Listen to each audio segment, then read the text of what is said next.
Hi, everybody. My name is Sarah Dorr. I am the Director of Professional Development at the International Studies Association. For those of you who aren't familiar with the International Studies Association, it is the largest organization dedicated to understanding transnational and global affairs, and it's currently based in global affairs at the University of Connecticut. Today's session is part of our Thinking Globally series, and it's on oceans and waterways. And this series is co-organized with Allison Casserly of Global Affairs and Jane Gordon of Political Science at UConn. So the structure of today's session is that we will first have a discussion amongst the panelists, and then we're very much hoping to have a robust and interactive discussion session with the audience. You can put your questions in the Q&A or the chat, so please feel free to ask our experts any questions you may have on oceans and waterways and climate change and related topics. So I am now going to turn it over to Chip, Henry Carey, but he goes by Chip, and Eduardo Urios Aparici, who are today's moderators. Thank you, Sarah. We have a great panel today to discuss this important issues of oceans and waterways, which can be interpreted, of course, disciplinarily in many different ways. There's the whole question of regulation and saving the planet from the perils of climate change, which will be the major theme likely today's discussion. And we've had annual meetings now for 29 years, with the 30th coming up next November in the tropical rainforests of the Amazon in Brazil. And we have the crack that hopefully something concrete will come out of that meeting other than the highways they're building right through the Amazon.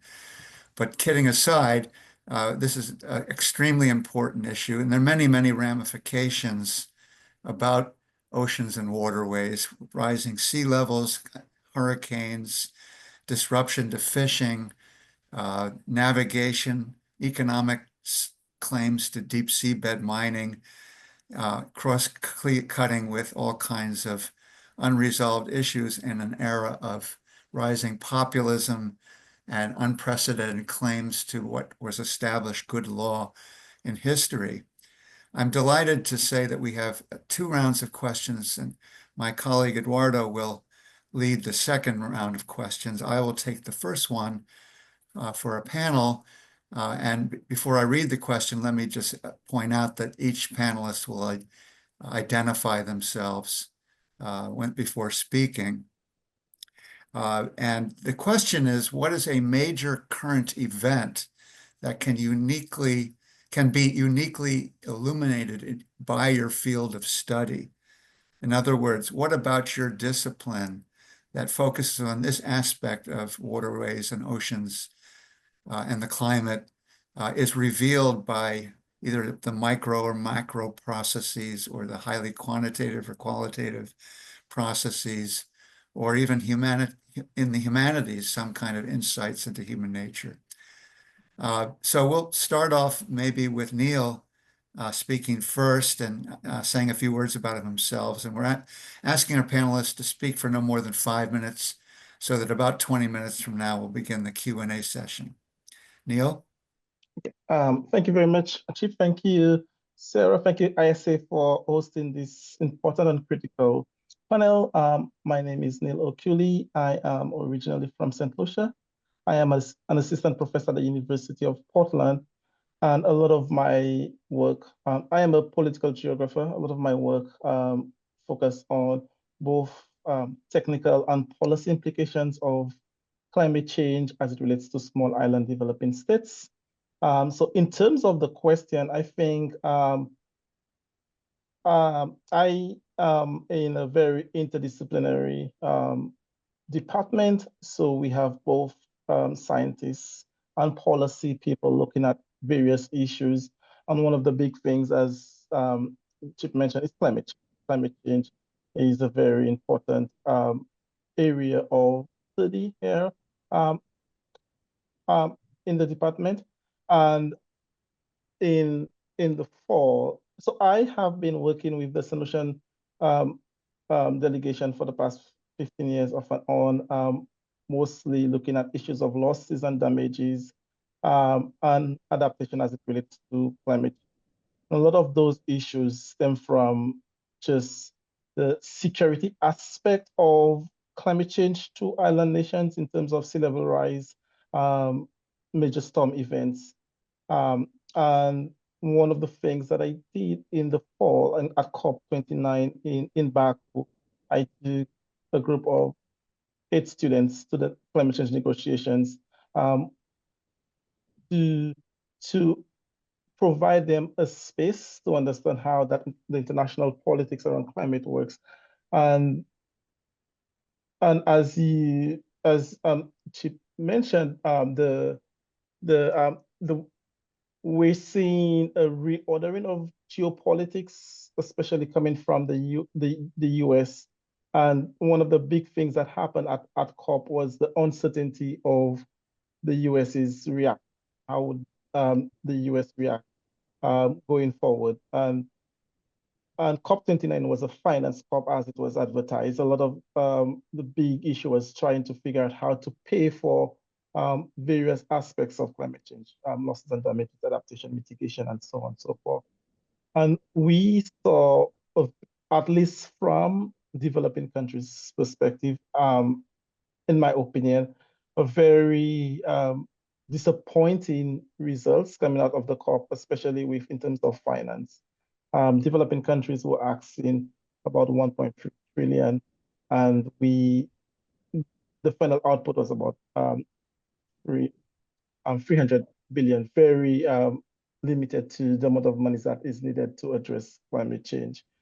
So one of the things that we've been looking at is with one of my research students is why is it that, what is the financial mechanism of climate change? Why do donor countries promise a lot and don't deliver? What are the geopolitics around it? And how does that impact the way we think about climate finance moving forward within the context of the US not being a member of the Paris Agreement, or the US choosing to come out of the Paris Agreement? So I think I'll stop here. What I will say is that for my work, my research for island states, climate change is the most important issue. It is both a security issue in terms of livelihoods at stake, and so I'll stop here and then I will wait for questions pertaining to this and Thank you, Neil. That's a good overview of the situation. The COP29 meeting did sort of look to the World Bank and the regional development banks as providing the needed funds for especially loss and damage, but also to enhance the Climate Green Fund for adaptation to renewable technologies. But yes, climate finance riddle has not been solved at all. And the amount of money for the Loss and Damage Fund, which was established in COP28 like 15 months ago or so, did not add up to much more at COP29. All right, now I would like to invite James to speak next and say a few words about himself. You have 5 minutes. Thank you, James. Well, thanks for inviting me. I'm Jim O'Donnell. I'm Professor of Marine Sciences and Executive Director of the Connecticut Institute for Resilience and Climate Adaptation at the University of Connecticut. I think the most impactful news of the recent weeks, in my view, that affects humanity's ability to project and understand what's happening in the climate as a consequence of CO2 emissions is the plan that the current administration has made to radically cut the funding that supports observations of the environment, and also those that support the capacity to make simulations of what's likely to happen in the future. Climate change is unquestionably happened already, and it's been accelerated by the emissions of CO2. We know that because there over the last 100 years or so, there has been an increasingly coordinated network of measurement systems around the world that have allowed us to exploit satellites and data telemetry and computer technology to unambiguously show that mean sea level has been increasing more rapidly in the last 40 years than it had been for the previous 300. It's also clear that temperature in Connecticut, which is mostly where I focus my attention, has increased by about 1.5 centigrade since measurements were first made in about 1760. The uncertainty in that is about 0.5 centigrade. Most of that's due to the early instruments that were used and the lack of intercalibration, etc.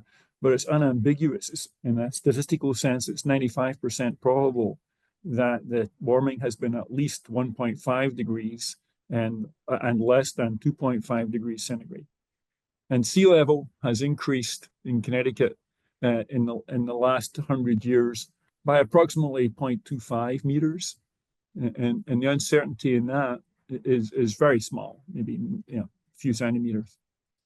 Now, models, these are mathematical simulations that take into account the processes that transform CO2 between gas and dissolved in the atmosphere and in the water, and its effect on radiation budget, etc., and the effect on the biosphere. Models differ in their detail, but there's a broad consensus from all the models that sea level is going to continue to increase at least until 2100. And depending upon what happens to CO2 emissions, it could continue substantially after that too. So it's very unlikely that in Connecticut, the sea level will increase by more than 0.5 meter by 2050.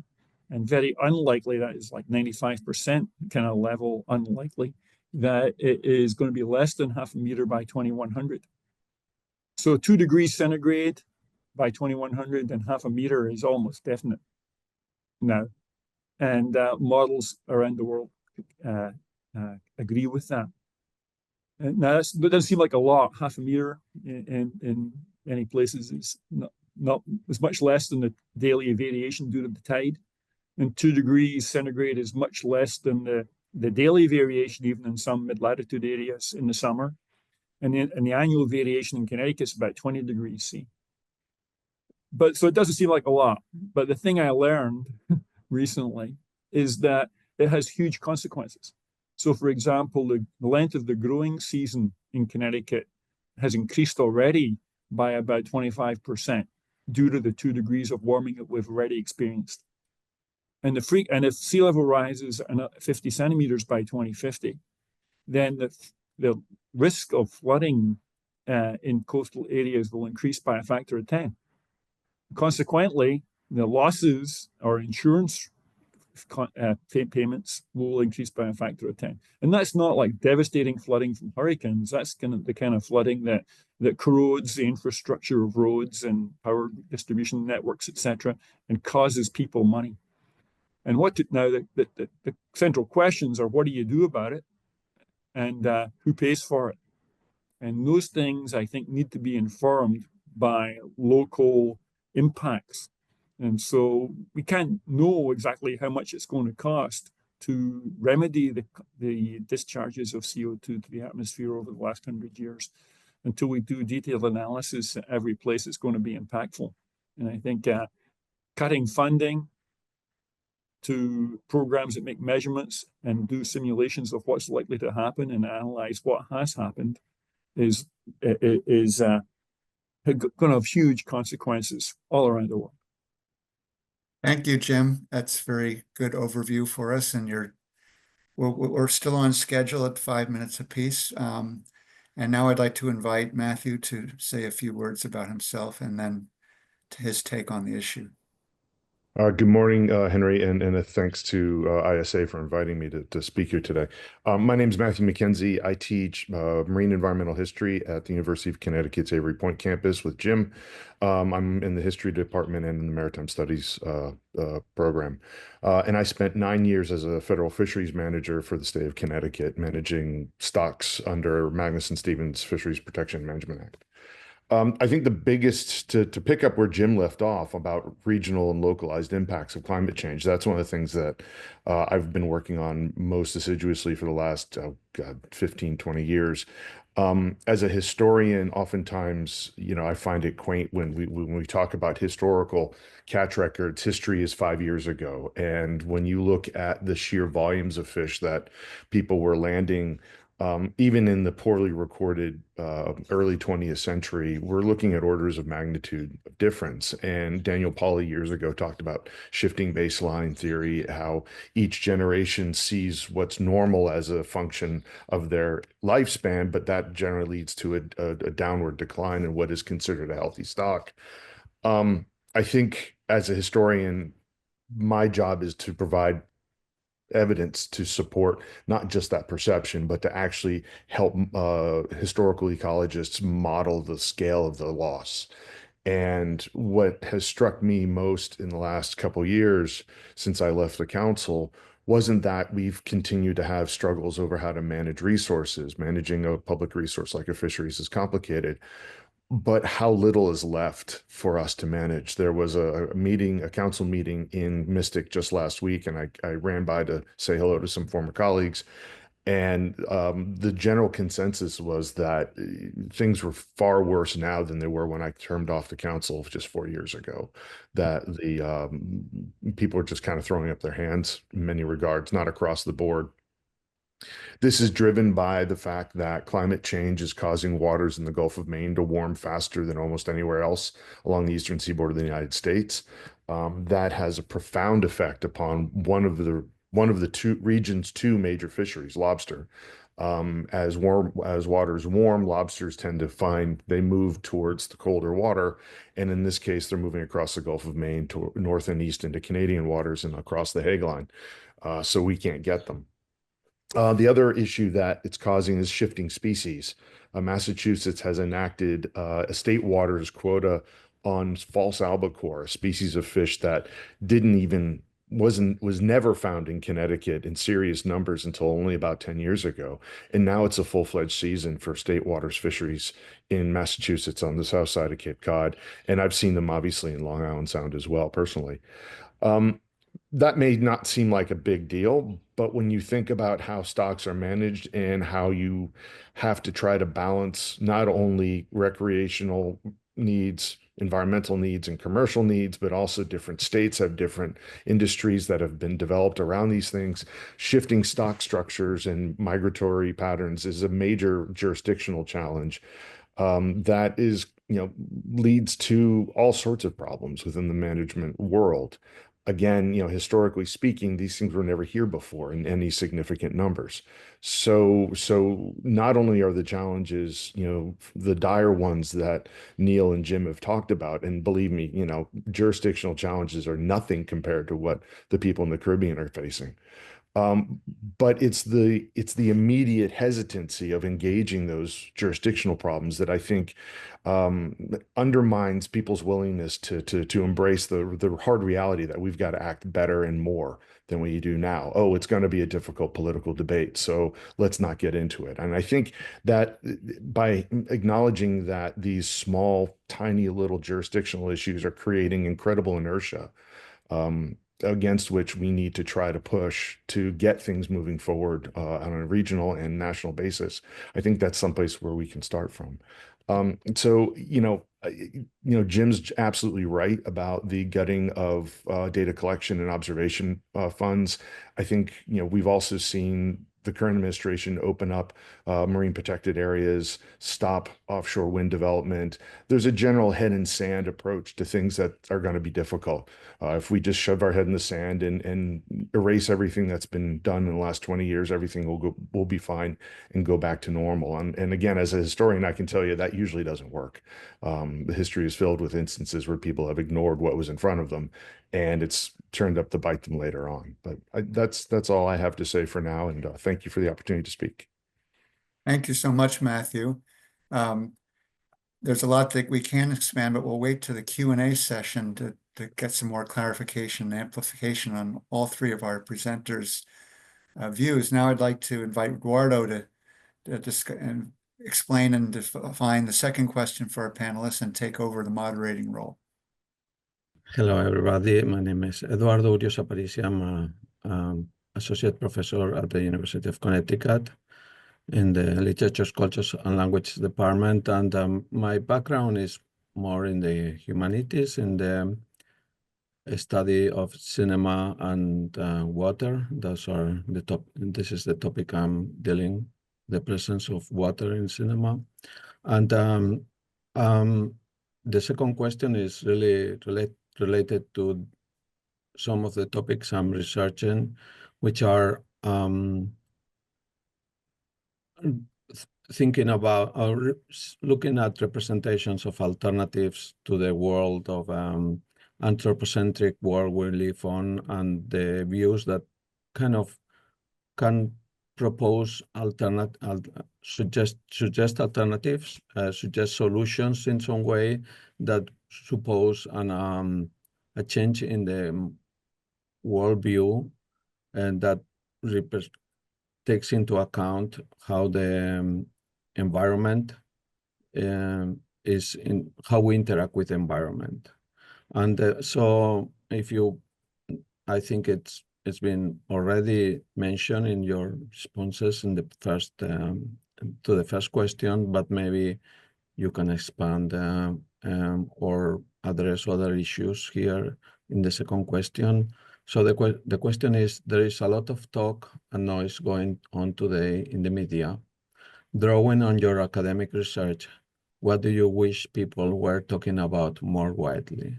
So we will follow the same order, if you don't mind.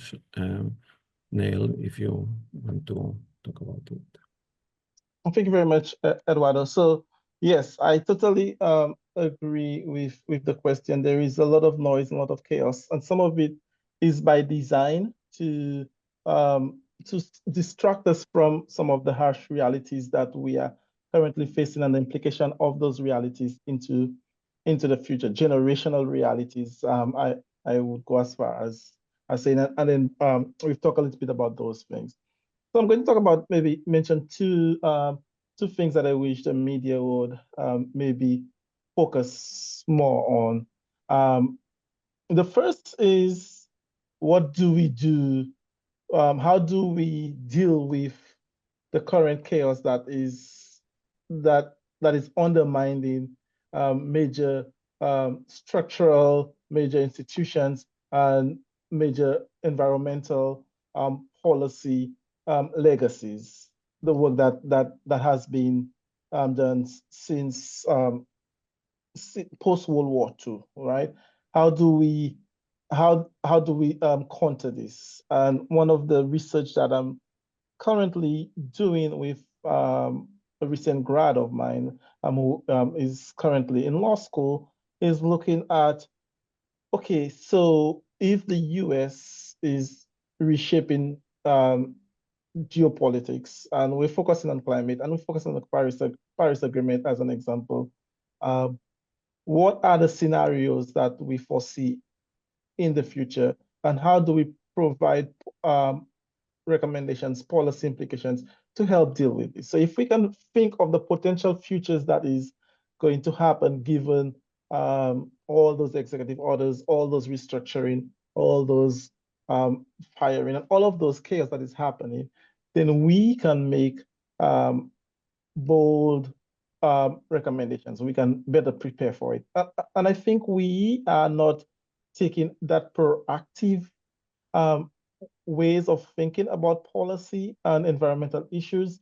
And the media certainly is not bringing in those experts to help us deal with those potential realities. The media is essentially just reporting on the chaos. So they just, and to a certain extent, chaos sells. for the media.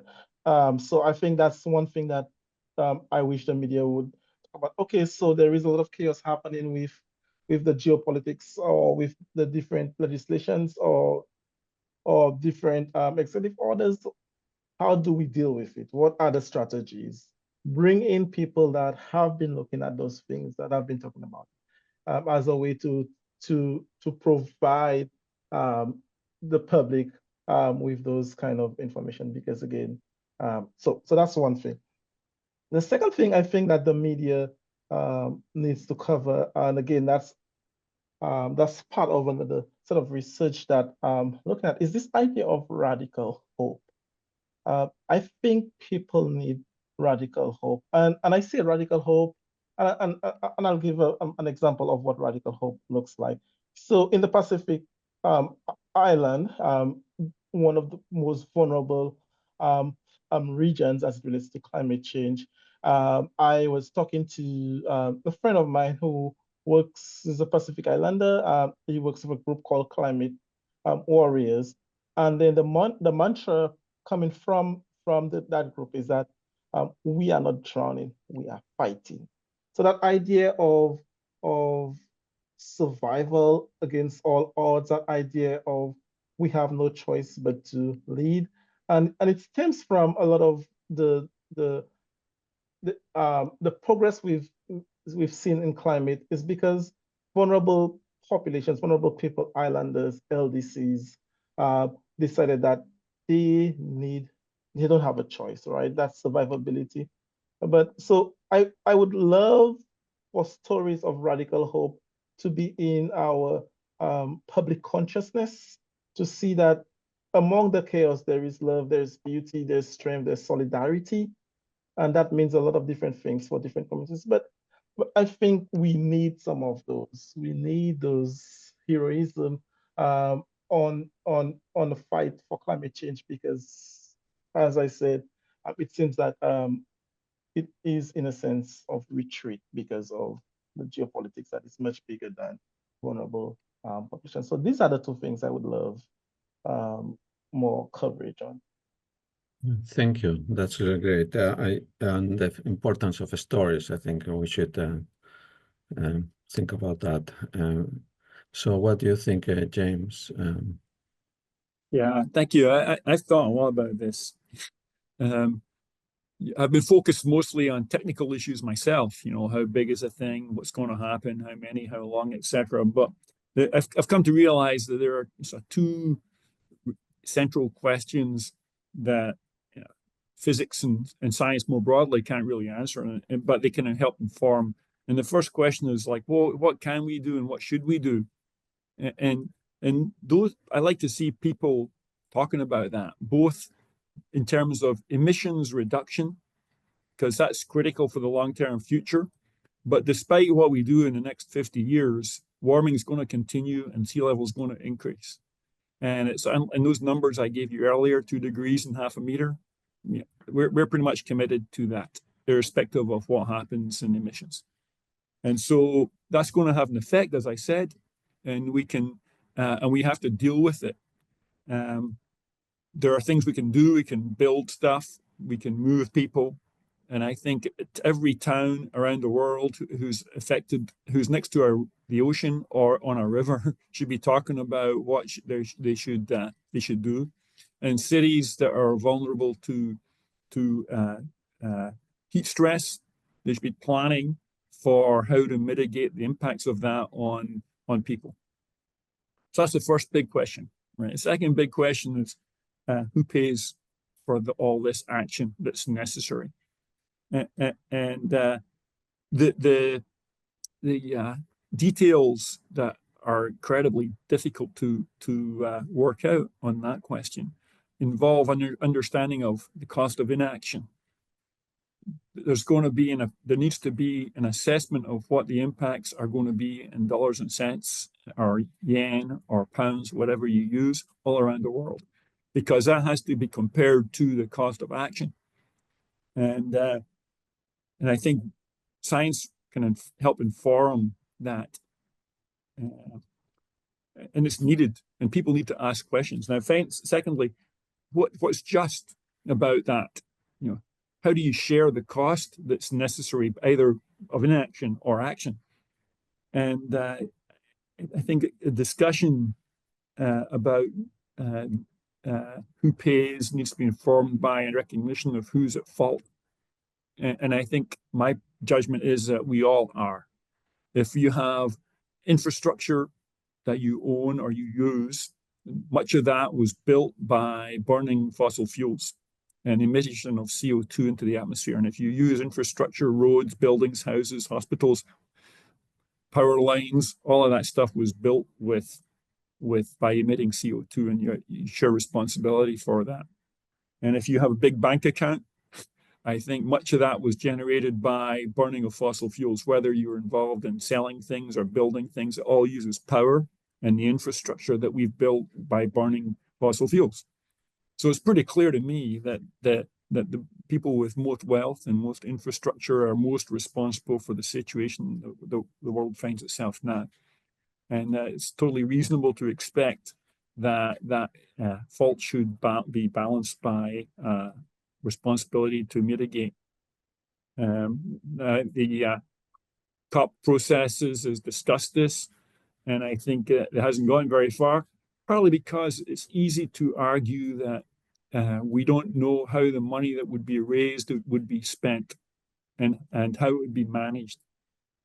So I think a key element we should be discussing is how much we are responsible as a world, as a planet, an individual basis. So everybody's responsible, some more than others. And then what do we do and how much should it cost? And then this debate should be informed by quantitative estimates that are science-based on who's responsible for what and how much needs to get done. So talking about these details and the processes to get there is, I think, would better inform the debates that have occurred at the COP meetings.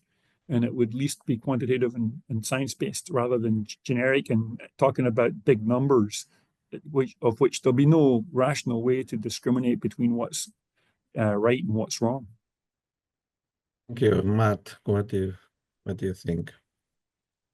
Well, I agree with both Neil and Jim's approaches on this. And I think, Neil, your call for radical hope is, yes, please. I would love to hear more of that.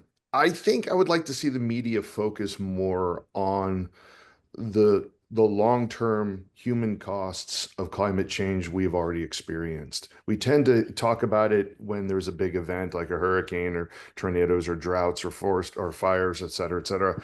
But I think as much damage has been incurred on a much slower time scale over the last 50 to 100 years than we recognize. And I think once we start thinking about how human communities have become more vulnerable to rising sea level or forest fires or shortages of groundwater or what have you, things that take place in a decadal or even 50-year time span, we're going to realize that we're deeper into this than we realize. And I don't think the media pays a lot of attention to these non-sensational forms of climate crisis. The word crisis itself tends to imply a very momentary thing, and that's problematic.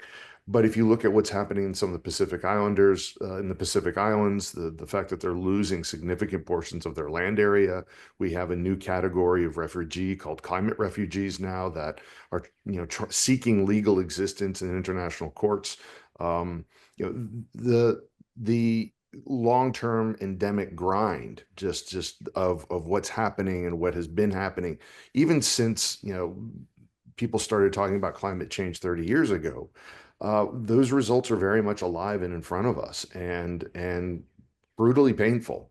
But because it's not happening with a big bang, we tend not to focus on them. But I think we need to. We've lost a lot of marine resources over those 30 years. We've lost a lot of human resources in those 30 years. That needs to be part of this. So in addition to what Jim has said, in addition to what Neil has said, I think that would be the only thing I would add, is that for us to have a fair accounting of the damage we've already incurred, and add that into the balance sheet of why we need to act more coordinated in more coordinated ways to address this. That's pretty much all I've got. We have gone through our first 2 rounds of questions, and we've got one at least long question from our audience and one short one. I'd like to just add a couple of quick thoughts before we go to the Q&A. Just very briefly, I think it's important to realize the political aspects of these issues as they affect oceans and waterways, and for that matter, the ramifications go off in any number of ways. The American Red Cross had a great decrease in blood drives because it was so hot. And the weather was so inclement, rather, 6 or 8 months ago, that they couldn't have their outdoor clinics. The question of who pays, how much, what governance mechanisms will you have to address these market failures and the need for public goods, who's going to monitor it, and how are we going to evaluate success and failure are some of the general questions that we could ask of any of these policies that affect climate change and which affect, in turn, oceans and waterways. For example, each one of these dimensions could be done by a COP secretariat or a UN agency or a non-governmental organization consortium of international NGOs, or it could have been funded by business, or it could be funded by multilateral development banks, which tend to be dominated by the states who are represented by their executive directors on their boards. We have a concept here that, are we going to have market-determined assessments of costs, in which case loss and damage fund would all go to the United States, because the one set of fires last January and February caused $50 to $150 billion, according to estimates, of damage to the economy. Or are we going to have a view that human lives are equal and the percentage of devastation to a country's economy and ocean access is going to be much greater in a poorer country? You could have half the GDP affected by a hurricane that's so devastating, for example, or the loss of fishing opportunity as a main industry, or the loss of the tourism industry of island countries could be so affected. So if on basic questions like that, we also have the basic question that none of these COP resolutions have been legally mandatory. And the Biden administration, in spite of its progressive, by historical comparisons, view of climate action, still vigorously oppose any idea that any resolution will be legally binding on the United States or anyone else. And then we have the whole question of what is a COP Paris Agreement commitment to everybody pays something. How much? We have these open-ended deadlines, fossil fuel phase out, but no deadline passed in COP28 15 months ago. We've never had a net zero emissions date or resolution at all. That is, are we switching to renewables to reduce our emissions? And are we having carbon sinks that suck out the existing greenhouse gases already in the atmosphere? Perhaps the most important thing is to get to net zero, and we don't even have any resolution, let alone a legally binding one. So the geopolitics behind the domestic politics of each of these countries is extremely complicated. And while the media can shine a light, the climate story is actually covered much, much more now than even 4 or 5 years ago, at least in the West, in the United States. There are 6 or 7 major podcasts on climate change, for example. And yet it doesn't mean anything compared to the international geopolitical trend towards populism, personalist rule, appeals to the outrageous claims of non-factual assertions that climate change is some kind of fiction and a witch hunt, et cetera, et cetera. In my field, political science, where I teach at Georgia State, we have a lot of discussion among our colleagues about how to save democracy.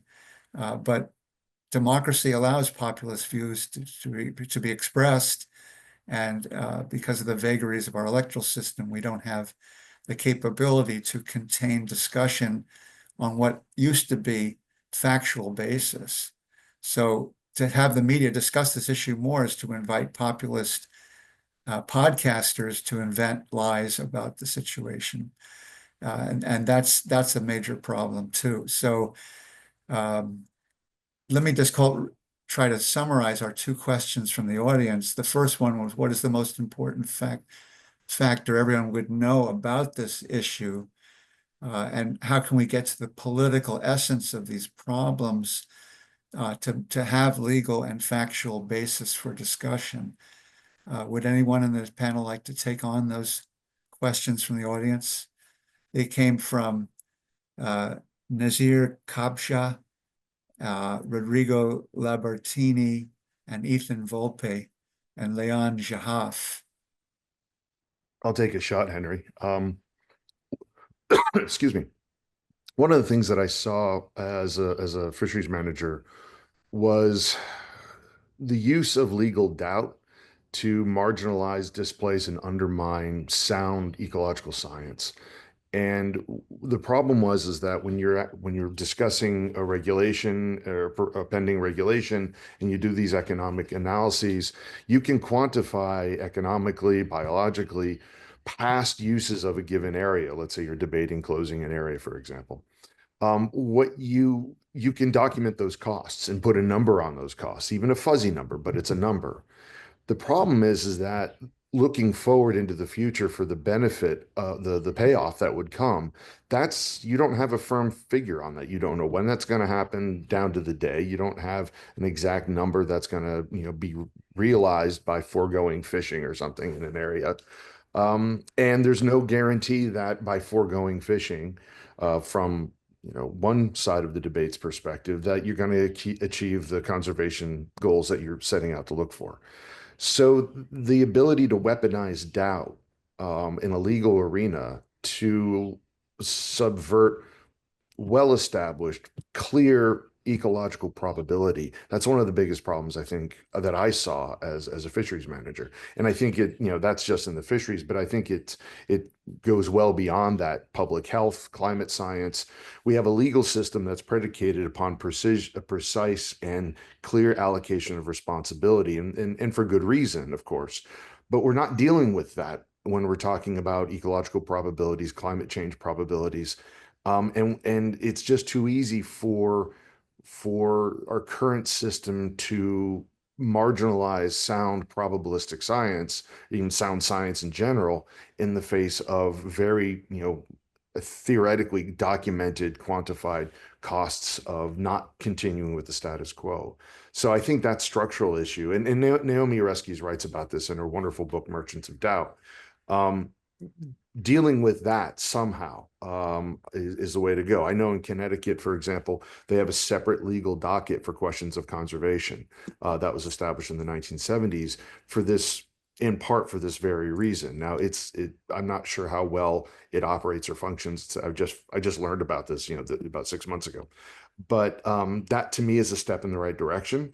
I'm not sure if it's the exact model we should replicate, but I think some acknowledgement that there's a difference between, clear legal accountability and scientifically supported probability. That's got to get reconciled if we're going to have any hope of moving forward and putting some teeth onto agreements that we make, or putting, lighting a fire under ourselves to get moving on this.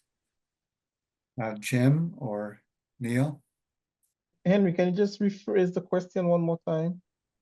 Well, just that there are a host of political factors behind the inability to articulate a clear agenda, to face facts, to hold countries to comply with their commitments, even if they're not legally binding, and to get the media to not allow the proliferation of ascientific or anti-scientific assertions that create more confusion and chaos and incoherence.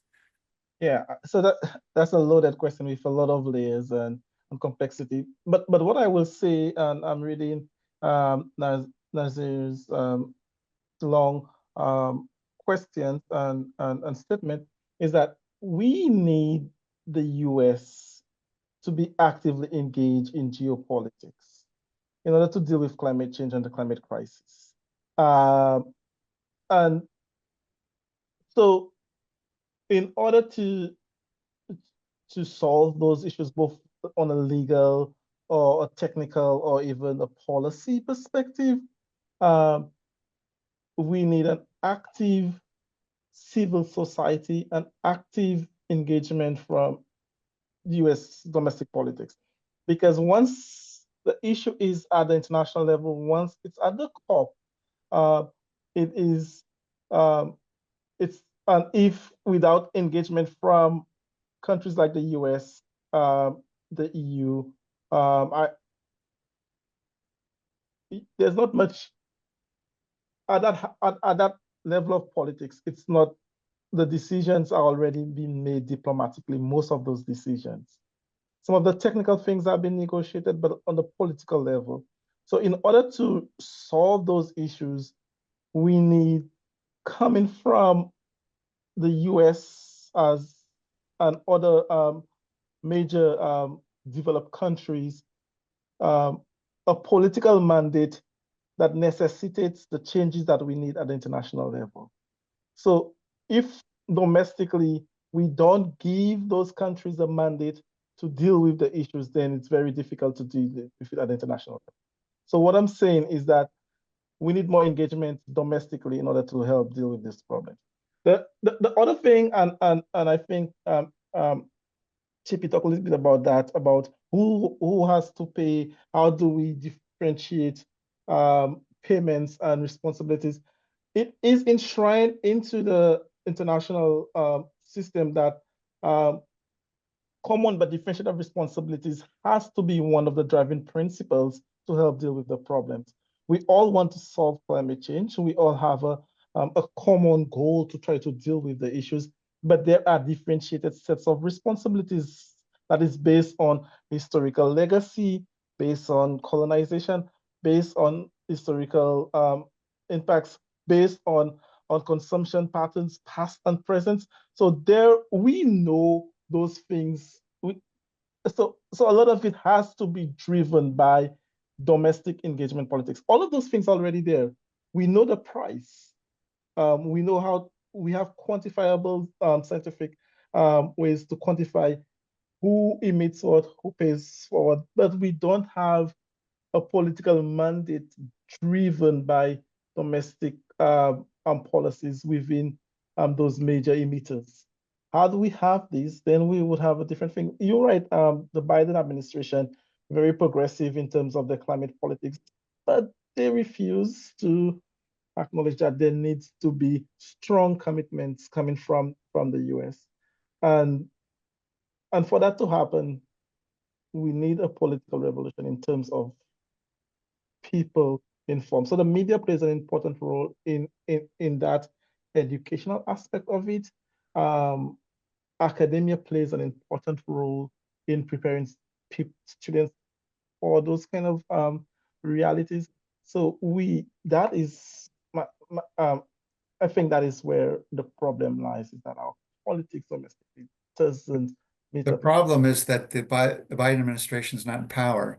And even though I was just referencing, like, the Biden administration was the most progressive, I would say, in terms of climate, but still they were lacking that domestic mandate to do anything on that that would result in concrete sets of responsibilities to address the issue. That is my point. And right now we are in a state of crisis, because you can think of the issues that are currently the climate crisis on a domestic political level is almost in retreat at such high level that we need the citizenry to react to it. If that doesn't happen, then we're not going to deal with that issue. So we need mobilization. We need greater interaction by the citizenry in order to to deal with the crisis. Thank you, Neil. Jim, do you have any words you want to add? I guess at one point, I think that's that I don't agree that we know the cost of mitigation, of adaptation, really, like that, because it depends very sensitively on the geometry of the coastline and the social development and the infrastructure it's at risk. And so numbers that have been debated at the COP meetings about what a fund would need to have in order to accomplish adaptation in developing countries and under-resourced areas that are being impacted by the consequences of climate change. They're not very well funded, well documented, and there's very few plans. And I think that that needs to be resolved, and that might reduce the concerns that have been expressed by developing countries at COP meetings about whether that the numbers are enough or whether it's too much or how they would be allocated. And more, I mean, that sounds like an excuse for inaction, and I hate that. And I think the principle has been established that polluters pay broadly, and but how much and how it's allocated to different areas needs to be refined. I think we need to work on that. Yeah, certainly the choices of renewables plus nuclear, gas, wind, hydro, and solar are enormously political decisions. You could have build a nuclear power plant in every country in the world at $1 billion apiece, and it'd all be run by technocrats from the north who have the nuclear engineering capabilities and safety qualifications. Or you could say all these desertified countries without access to the waters and island countries ought to focus on wind and solar. But even then, you would have the problem of how would you have a process for determining who would pay for and provide these forms of renewable energy, because the donor countries would insist that you buy our solar energy and our hydro and our wind turbines, not theirs, which might be more appropriate and effective in their particular situation. And the polluter should pay, but also the donor feels like they should control. You buy America when you get American foreign aid. We don't have American foreign aid apparently, but in the old days, even on the best of circumstances, people would have been forced to buy GE or Westinghouse nuclear power plants and not those from elsewhere in the world. And it's a very complicated set of questions about how do we value the recipient countries' adaptation plans. Should we build walls around the entire boundaries of all of these island countries for these once-in-a-century storms that are happening more frequently than that?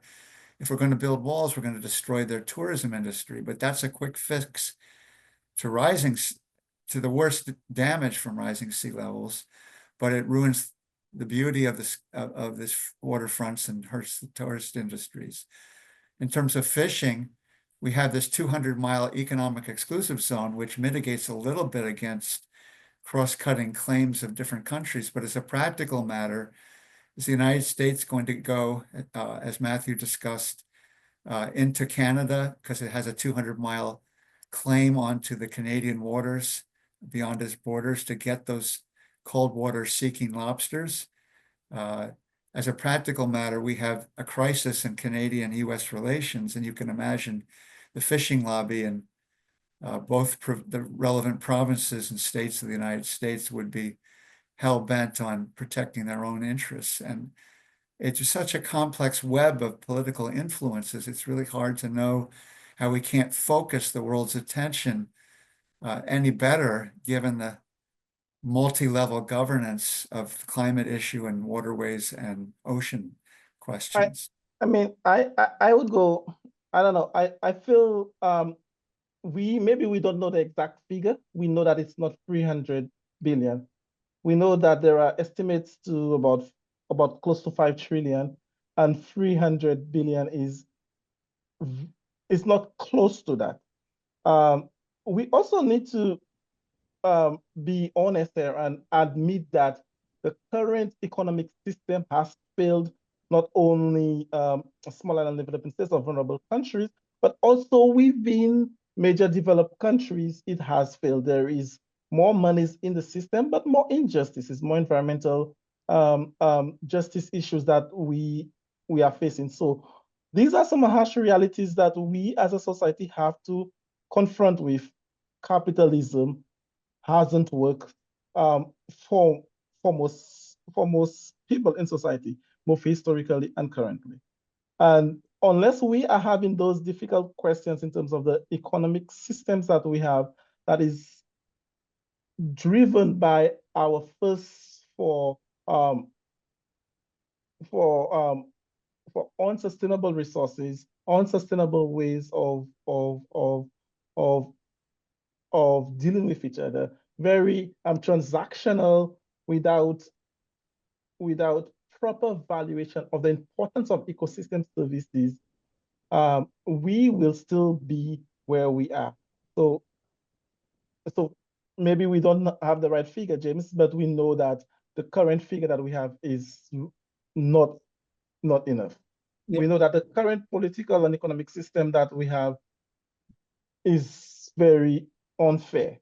So we know those things, but we are not making those part of our political discourse. We are not talking about it enough, and we in many ways there's fear built in the way we interact with each other because of those important questions. It means that we as a society has to make radical changes, and I think that is one of the big issues that we need to be talking about. We need to be exploring. We need to confront privileges and how that our privileges are impacting others within our own society and outside. I fear the radical changes will be in the opposite direction. The way the world is becoming more divided and polarized and multipolar and more chaotic. Exactly. Eduardo, do you have any questions or comments? Well, I was wondering in terms of the political situation nowadays, because you mentioned, taking political action and demanding payment from the main culprits, let's say, and I'm not totally familiar about the legal situation nowadays, but I remember that in California they were trying to pass a series of laws demanding the payment of, especially I think from the oil industry, payment for repairs caused by climate change, and I'm wondering if what has happened nowadays, it has to do with, I mean, I have the impression, and I think there is this webpage, Yale Climate Connections, that studies the general overview opinion about climate change from the general population in the US, and they seem to be aware that there is an urgency and people are generally concerned about climate change, and it's increasing. But what I've seen nowadays is that this big industry, even those liberal tech industries that were half allied with the anti-climate change people in power nowadays. And I wonder if it's fear and fear of retribution or fear of having to pay. And this is that's part of the reason where we are now, in a situation where maybe the opinion is in general, people are aware of the situation and afraid and all kinds of emotional struggles, and unable to express it, unable to understand it completely.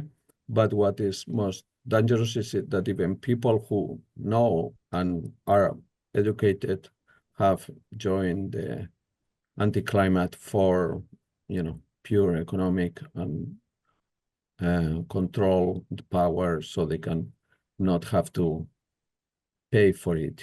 If you can say that. Thank you, Yeah. Eduardo. So we have only time for final comments from our three panelists. I would ask Neil to start and everyone be succinct about what the last point you want to leave us with. I don't know. We are in a state of crisis. But as I said, I'm an islander.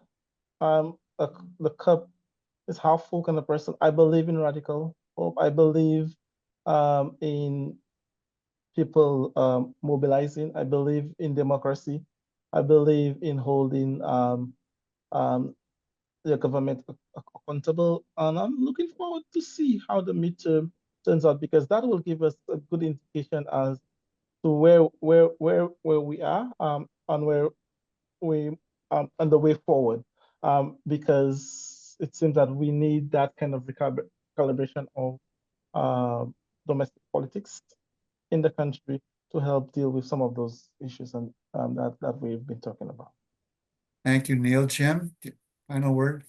Yeah, I want to just emphasize the need to support continued investment in measurements and science to inform better models so that we can make estimates that are needed, that are defensible and rational in order to guide, I think, fair and equitable decisions about what we need to do to affect it, change it, to reduce the effects of climate change. And Matthew, you have the last word.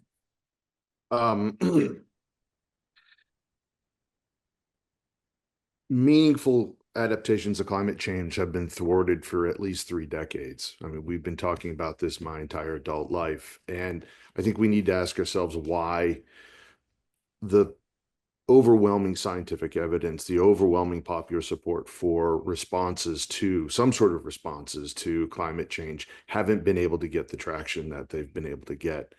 And I think when we look at the devilish details of how things happen, and my perspective is only domestic. I don't know anything about the COP system or anything like that. I'm a fisheries hack. I mean, that's all I've known. But what I've seen in that realm is that the beginnings of major change has to overcome the status quo roadblocks to small change. And so far, those roadblocks have been preventing us from actually doing anything substantial. We need to, I agree with Neil that there's all sorts of economic problems that from a system-wide approach down to international politics that are keeping us from doing something. So we should focus on why. Why haven't we been able to get this to go forward? What are the legal, the political, the economic issues that have kept us from moving forward at all, for all intents and purposes? We start clearing away this rubble in front of us, maybe we can get some momentum. Well, that concludes our discussion today of oceans and waterways with the big mega theme of climate change in the background.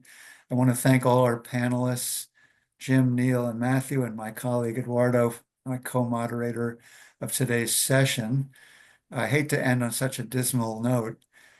So just one positive sign was that at the end of last year, the COP Secretariat predicted that by the end of the century, the Earth will be only 4.5 degrees centigrade hotter than pre-industrial levels instead of the original projection of 4.9 degrees centigrade hotter. That is 4/10 of 1 degree centigrade less hot. It's minuscule, and of course 4.5 will be catastrophe. But it does say that there has been some incremental progress. And if the multilateral development banks can finance major adaptation plans, major conversion to renewable energy, and come up with some kind of either natural rainforest carbon sink or some technological carbon sink, there are some cures out there. We don't have much time, and we need to stop this annual increase in temperatures that create all these wildfires and rising sea levels and dispersion of weather patterns and fishing routes, etc., immediately. And we have hard work to do that calls for immediate attention, and mobilization, as Neil pointed out, is practically the only thing that civil society can do, is to yell and scream, we've got to do something about this. Unfortunately, we haven't seen much of that in the United States, for that matter, for the rest of the world, perhaps because of the United States. But the story's not over, and I hope that everybody will do whatever they can to focus attention on this issue in the ways that have been articulated today and in other ways. That concludes our session. Thank you, everyone. Thank Thank you. you. Bye-bye.